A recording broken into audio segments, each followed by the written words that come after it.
Ils peuvent attaquer un homme, mais ils ne peuvent pas arrêter une révolution. Cette phrase résume la situation critique d'Ibrahim Traoré, président du Burkina Faso. Aujourd'hui, il est l'un des chefs d'État les plus menacés au monde, non pas en raison de politiques injustes, mais parce qu'il représente une vision alternative pour l'Afrique. Un instant pour soutenir la chaîne Afrostratège. Abonne-toi dès maintenant et clique sur le bouton like, active la cloche pour ne rien manquer. Bienvenue sur Afrostratège. De Washington à Paris, des puissances étrangères cherchent activement sa chute. Au sein même du Burkina Faso, d'anciens politiciens et traîtres dissimulés orchestrent des complots. Plus troublant encore, certains dirigeants africains le perçoivent comme une menace pour leurs propres intérêts. La raison est simple mais révolutionnaire. Traoré exige que le Burkina Faso appartienne véritablement aux Burkinabés. Cette position apparemment évidente constitue une remise en question fondamentale des rapports de force établis depuis des décennies. Les statistiques sont alarmantes, 15 tentatives d'assassinat documentées en seulement 2 ans, aucun répit, aucune trêve, uniquement des pièges, des trahisons et des attaques successives contre sa personne et son gouvernement. Cette situation soulève une question cruciale. Pourquoi lui, précisément? D'autres pays du Sahel, Mali, Niger, Tchad, Gabon, ont également vu des militaires prendre le pouvoir. Pourtant, aucun de leurs dirigeants ne subit une telle pression constante. La réponse réside dans ce que Traoré symbolise. Au-delà de sa fonction de chef d'État, il incarne un mouvement panafricain grandissant. Lors du sommet Russie-Afrique, son discours sur l'indépendance économique et la souveraineté nationale a résonné bien au-delà des frontières burkinabées. Sa vision d'une Afrique qui se relève, qui refuse la tutelle étrangère, qui reprend contrôle de ses ressources, voilà ce qui en fait une cible prioritaire. Le 6 avril 2025 marque une date critique dans cette guerre de l'ombre. Ce jour-là, un complot sophistiqué visant à renverser Traoré a été déjoué de justesse. Loin d'être une opération isolée, cette tentative s'inscrit dans une stratégie coordonnée qui ne s'est pas terminée avec cet échec. Les conspirateurs n'ont pas disparu, ils se sont simplement repositionnés. Des sources fiables confirment leur présence en Côte d'Ivoire voisine, où ils bénéficient d'une protection discrète mais réelle. Leur objectif reste inchangé, finaliser ce qu'ils ont commencé avant juin 2025.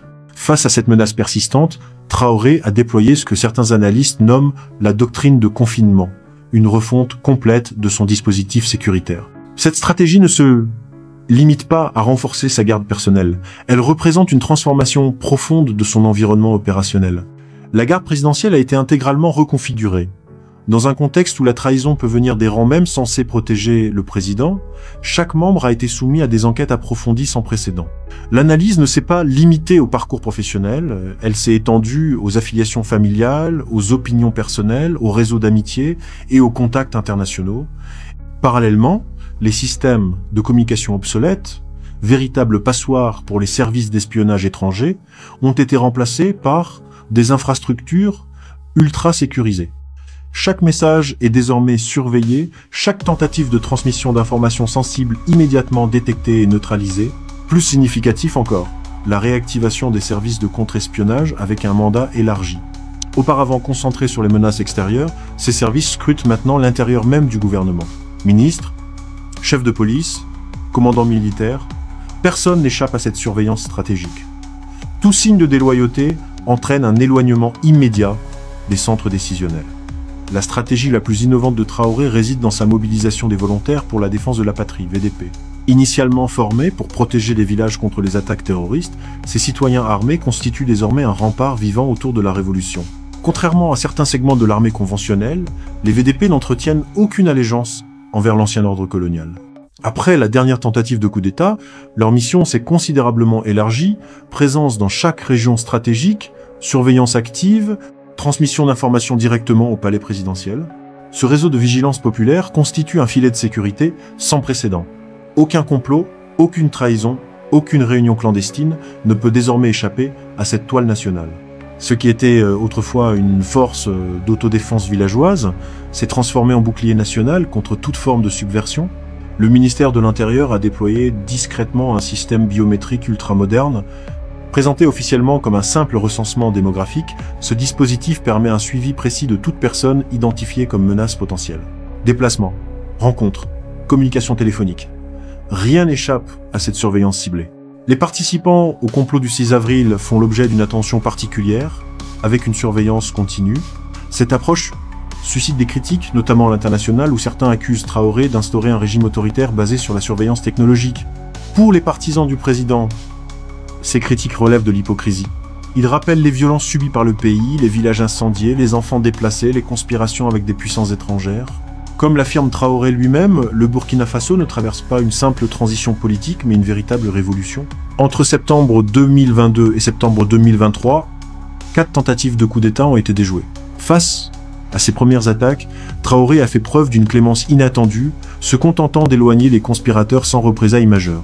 Cette modération initiale n'a pas suffi. Octobre 2023 a vu 2 nouvelles tentatives coordonnées. Cette fois, la réponse a été plus ferme. Arrestation immédiate, démantèlement des réseaux impliqués. L'année suivante, 2023-2024, a transformé le Burkina Faso en véritable forteresse assiégée. Coup après coup, complot après complot, jusqu'à la 10e tentative, la plus inquiétante de toutes. Celle-ci ne relevait plus simplement d'une opération politique, mais d'une stratégie terroriste.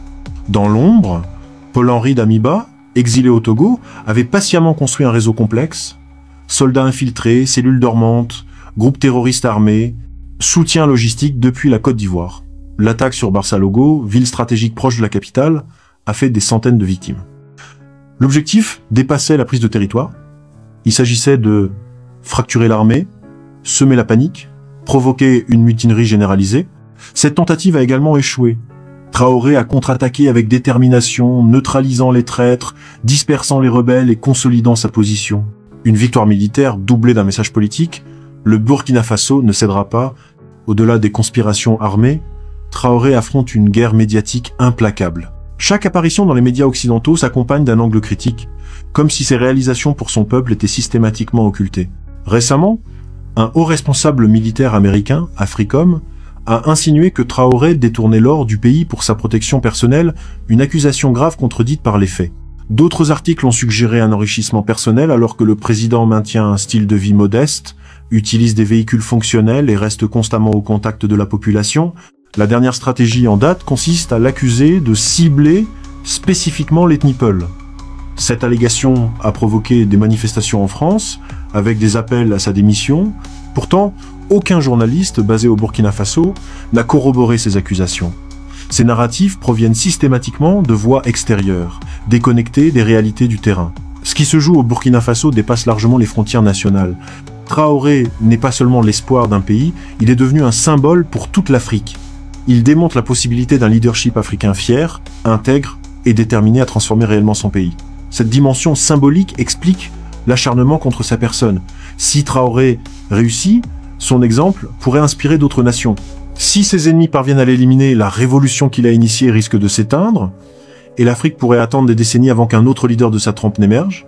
L'histoire se répète-t-elle? Thomas Sankara, lui aussi, avait osé rêver d'une Afrique libre et souveraine.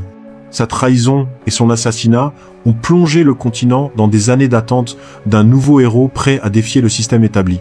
Aujourd'hui, cet homme existe. Il s'appelle Ibrahim Traoré.